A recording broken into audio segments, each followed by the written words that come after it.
IFA football coach Eric Walkingstick joins me after falling 56-0 here against Clear Lake. Coach, those guys certainly as advertised out there. What's kind of your take on this one? Well, we knew they were going to be very athletic in a lot of places, and we had to do things right. And you know, we did some things early that we liked, but the thing is, we kind of got our head down a little bit, and it's definitely something we talked about we couldn't do, and it cost us. And we just got behind, and body language and how we responded was not where we needed to be, and it cost us. A great team.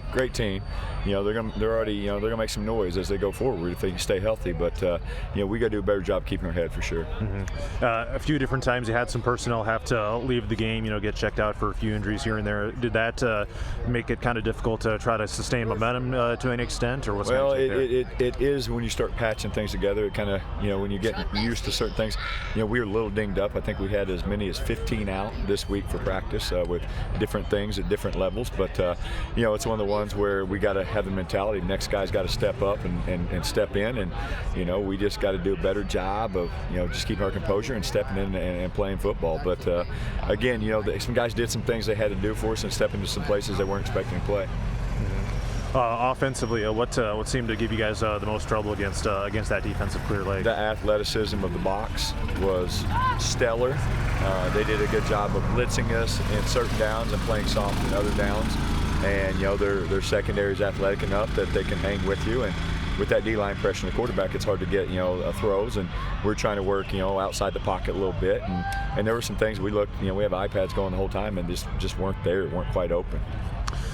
So when it comes to bouncing back from this one, what kind of a response is it going to take from this team here in this upcoming week of practice? So what are you hoping to see from the guys as far as the mentality, the mindset, stuff like that? Well, we talked about this, and we talked about this week, and we knew that, you know, this coming 3 weeks, you know, that we have to win 2 of the next 3.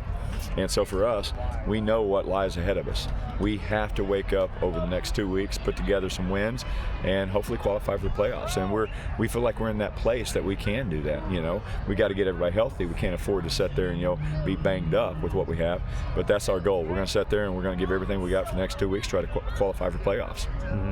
When it comes to, you know, facing a team of Clear Lake's caliber, what are some of the biggest lessons or, you know, biggest takeaways to be had, you know, seeing a team, you know, performing at that level, you know? It's a learning lesson for us. And we talked about at halftime, in these big games, you can't get your head down. And we got caught up in our feelings a little bit. We got down a little bit. And it's like a prize fight. You're going to get hit. You can't sit there and duck and you know, be in a good place with it. You got to sit there and you got to keep swinging and you got to keep your head up.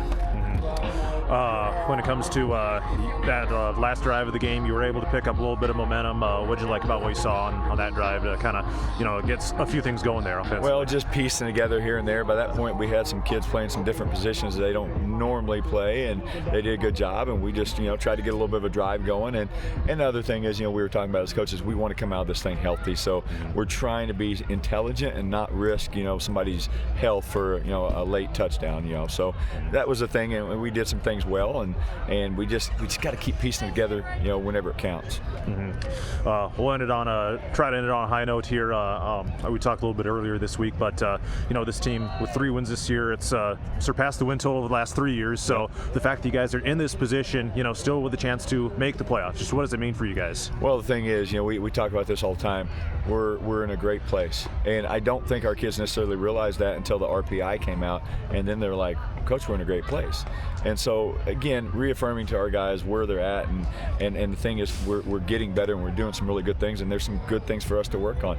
Our junior group is our strength right now, and they're doing such a great job. So for us, it's the continued, you know, movement forward, realizing we're playing a game of football, which a lot of people don't get to. You know, you and I don't get to play it, but these kids do. So God is good. We're working out. We're having fun. We're playing football on a Friday night, and on a bad Friday night, I'm sorry, it's a good day. You bet. Any final thoughts you want to share, Coach? Hey, we're going to sit there and we're going to keep going. Next 2 weeks, we're going to get everything we got. And, you know, as I always say, go Cadets. All right. Iowa Falls All football coach Eric Walkingstick here on Radio on the Go Sports. Thanks for the time, Coach. Thank you.